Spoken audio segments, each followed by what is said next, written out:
The science of meditation is thousands of years old, and it's a beautiful science.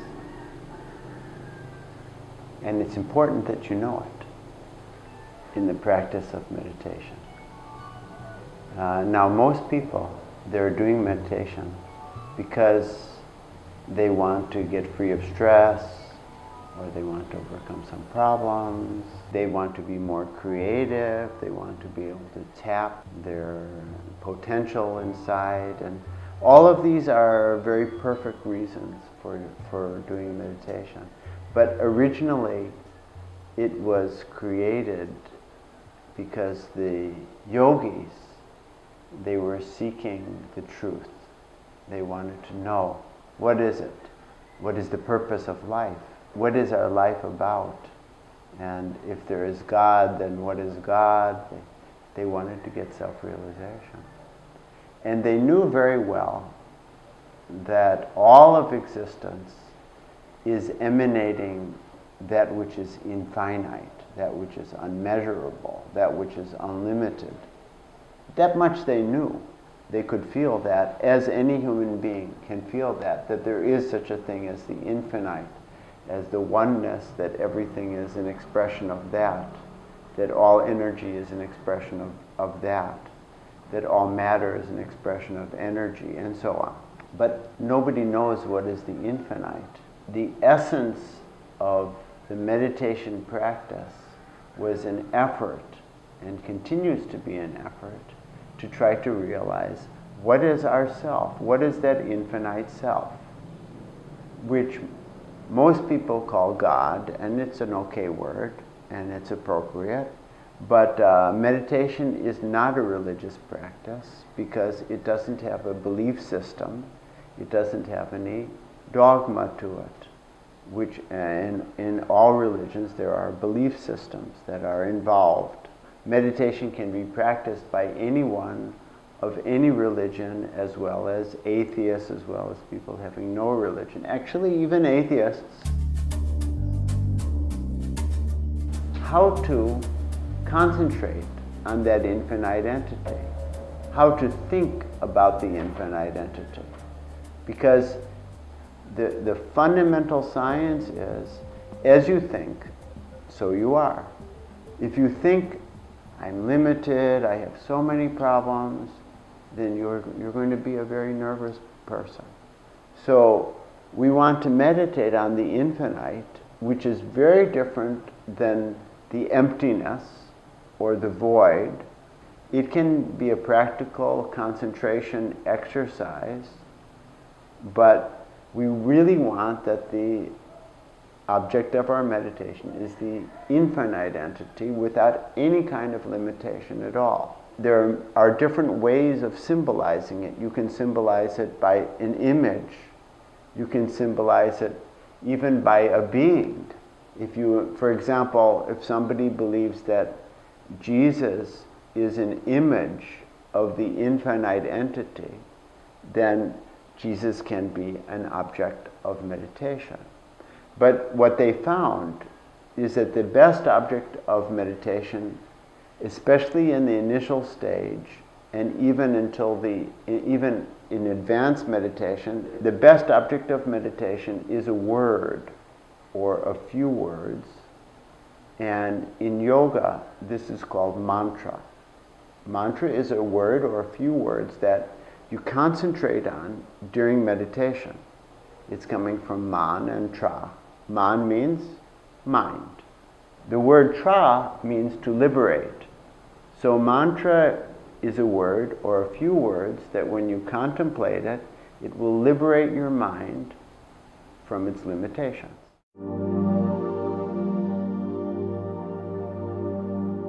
Mantra has three qualities. One quality is that it has that meaning. It relates to the infinite entity. For those who believe in God, it relates to God. Second is that it has a rhythm. It needs to have a rhythm because it needs to relate to the breath. And the third quality is the vibration.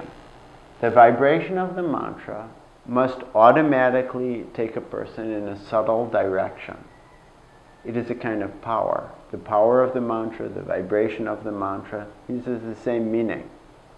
So the mantra needs to be created by a knowledgeable individual, somebody who has a very high degree of self-realization. We're using this mantra, which has 3 words.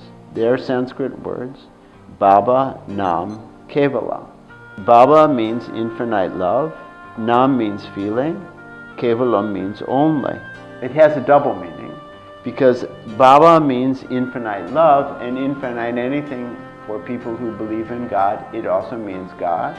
And Nam means feeling, or it's the expression, for example, in the Bible it says, in the beginning was the Word, and the Word was God. That's a very mystical term, and Kevalam means only.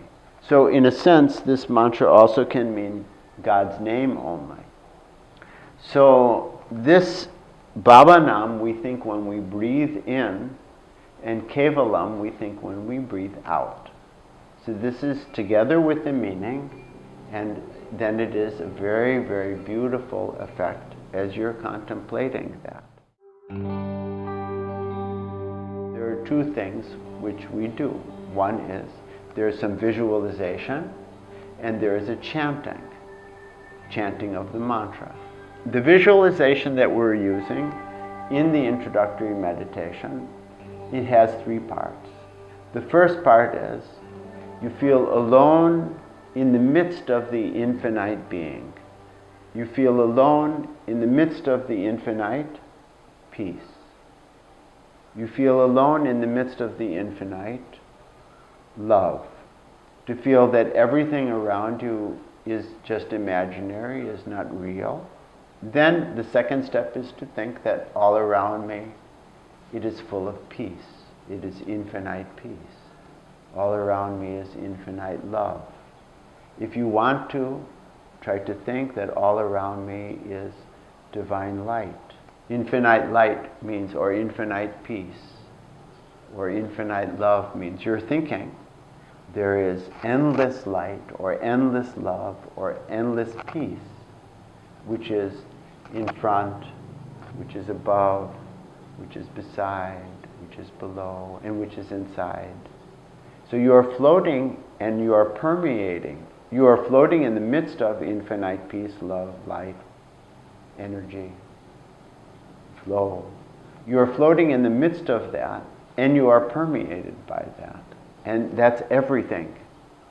And in the third step, you start meditating on the mantra. You're breathing in Baba Nam, infinite love feeling. You're breathing out Kevalam, only. And as you're meditating on the mantra, and automatically your breathing is becoming softer, so at the same time you're thinking that my body is also imaginary. My body is also an expression of consciousness. My body is also merging into the infinite being. So everything becomes totally one in the third step. The challenge, of course, is that so many different thoughts will come. So many different feelings will come. And as those thoughts and feelings come, you have a very simple job. Every time that you notice your mind wanders away, you bring it back. It goes away, you bring it back to the process, the visualization, or the mantra, or whatever stage you're at. This is less of an obstacle and more of something good happening, which very few people understand. They don't understand that it is necessary for thoughts and feelings to come up for the real result of the meditation to happen. The mind wanders away. It wanders away because we've got these misidentifications and stresses and problems inside of ourselves, which creates nervous energy. So every time that we bring our mind back from whatever thoughts or feelings we're having and redirect it at the idea of the infinite being of which the meditation is taking us, we get a shift in our sense of identity. So two things happen. Number one, our stress is released. And number two, that energy is not lost. It is converted into a greater identification with. The more stress that is coming out of ourselves, the more thoughts and feelings we'll have. That's why sometimes our meditation may be very busy. If a person doesn't understand this, they may think, oh, I'm wasting my time. But actually, that person is going through a very important process, converting the stress. When we go through some deeper level and we bypass some level of stress, then we'll get a beautiful experience. That experience may last for a second, or it may last for minutes. It means we feel peace, or we feel love, or we feel God, or we may also get different kinds of beautiful thoughts. So these are different levels of realization that come, and which are very common. They may come in the form of philosophical or realization type thoughts. They may come in the form of feelings. They may come in the form of suddenly the psychospiritual force rises up in oneself. It is so different from person to person and from time to time. Somebody else during their meditation, they start moving so much, uncontrollably. Somebody will go, and they'll think, oh, how come that's not happening to me? When these things are happening, it's because the nerve system of the individual is weak. Or at least it's weaker than the experience that she's having. The mind goes deep means the mind becomes subtle. If the body is crude, is not on the same level of subtlety as the mind, the body will react. But if we practice yoga asanas nicely, if our diet is good, if we drink water very nicely, if we are having more or less a moral life, then unless we're like that, then the body and mind are not completely in harmony. Then we get different kinds of experiences of confusion or disease or upset during the meditation. These are all different aspects of the yoga science. So when we do meditation, we want to go on, and the result will be very good. Most important thing is that, one, it should be done very, very regularly, either individually or collectively.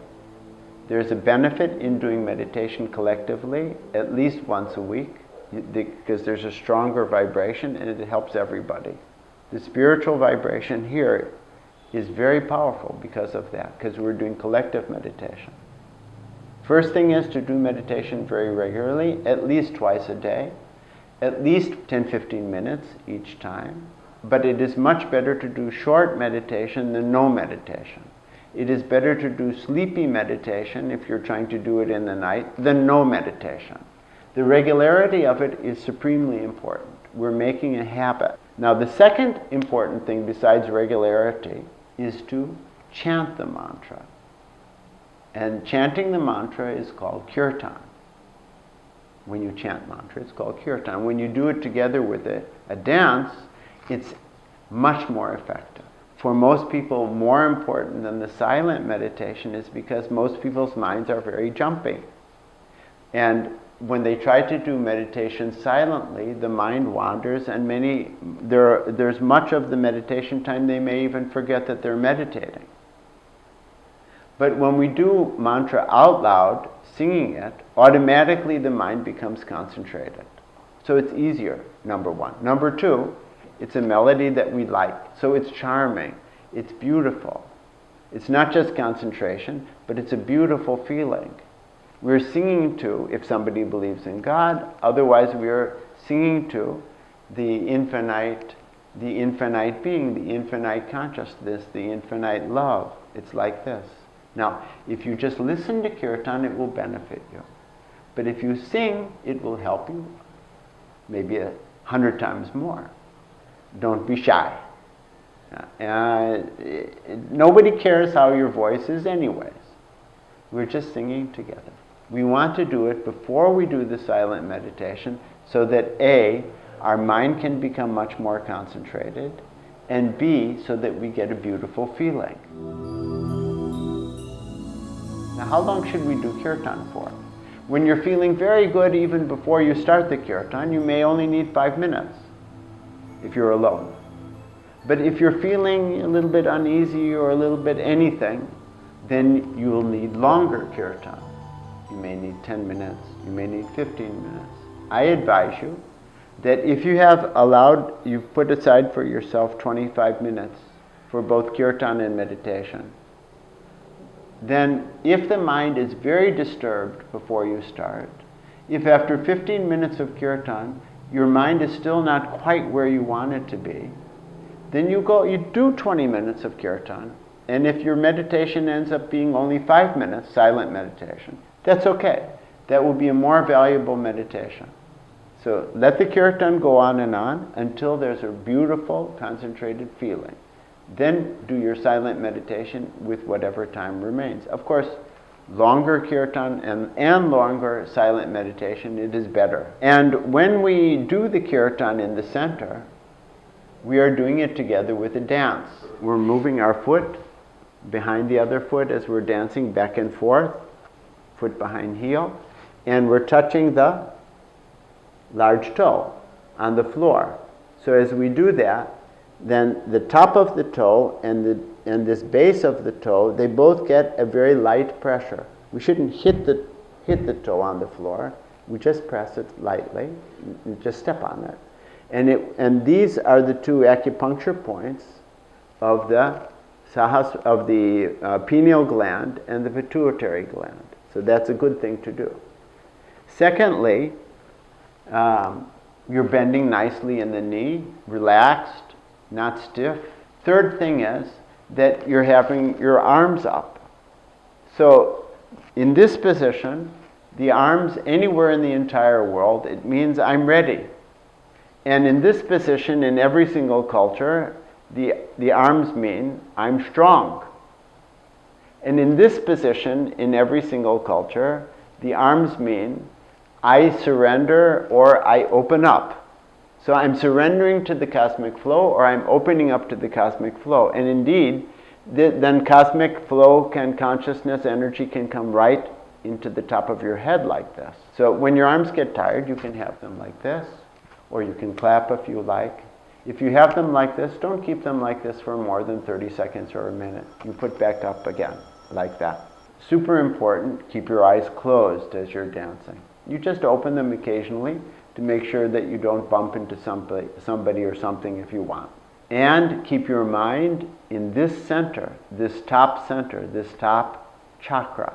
When you're thinking different things, then the mind is not in this point. Bring it back to this point. So, eyes are closed, arms are up, feet are moving, voices singing, concentrations here. These are the different elements of kirtan. And when you do everything all together, which is extremely simple, then the experience is excellent. So first kirtan, then we do meditation, and effect is beautiful, beautiful effect on our life. I can give you 100% guarantee that if you practice meditation at least twice a day, at least for some good number of minutes each time. The second time is better just before dinner, when the stomach is empty. If that is not possible, then at least before sleep. If that is done regularly, then I can guarantee you'll see some real change in your life. But it's so much different from person to person, because it's going to affect that element of yourself. It's the greatest need that you have. You may or may not know what is the greatest need. Your greatest need is going to be, for example, that you have a problem with impatience. For example, that you have a problem of smoking. That you have a problem of shyness.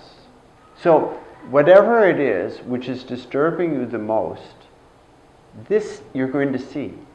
It gets affected in a good way by doing meditation twice a day. That problem becomes much less or is gone. And that happens because that problem, knowingly or unknowingly, it's coming in your mind when you're doing meditation in symbolic ways. Either directly, you're thinking about the fact that you can't sleep properly, or certain anxieties are coming because you can't sleep properly, and these are symbols of it, and then you'll see the effect. You can, yes, I can sleep so much better, or I'm not so nervous, or I'm not so impatient, and whatever it is, it's very common that your friends will notice it, people around you will notice it, and they say, oh, you've changed in such and such a way. What happened? And then you tell them, I'm doing meditation. If you do yoga postures once a day, especially if they're prescribed, which ones are best for you, then it is not only helping you to be more healthy, but it is helping your body to become more subtle. It makes it easier to do meditation. The whole yoga science is like this. We're encouraging people to do service for others, for example, because if a person is too self-absorbed, too self-interested, then they think too much about themselves, and that also makes an obstacle in meditation. So if a person will eat the right type of food, that will be very helpful in meditation. The body will naturally become more subtle. But we don't insist on any of these things. We don't say, oh, you cannot drink alcohol, or we don't put any limits. You try your best not to hurt anybody. Try your best to do as much good as you can. So this is the science, these are the practices which all relate to becoming a better and better person, the most important of which is an opening of the mind, a losing of illogical beliefs, a losing of fears and shyness and hesitations, and because these feelings are all based on identifying with the idea, I'm a very limited person, I have so many problems. We need to shift that over in the spiritual direction. And this, all of this together, this is the beautiful practice of yoga and meditation. Thank you very much.